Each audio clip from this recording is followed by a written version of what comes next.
Իրանց մի քափի սրանից հետո արտաքին տեսքին։ Այո, այո։ Ուղղակի տղամարդն էլ պետք է այդքանը գիտակցի։ Նա չպետք է խոչընդոտի, որ կինը ուզենա ավելի երիտասարդ մնալ եւ այնքան պետք է հասկանա, որ դա իր համար է արվում։ Իհարկե,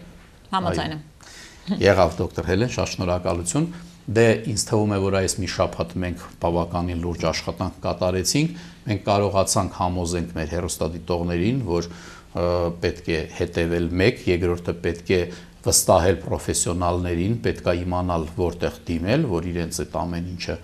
նորմալ անեն։ Սա ինչքան մասն է այսօր, որ մենք ցույց տվեցինք ձեր հնարավորությունների կենտրոնի։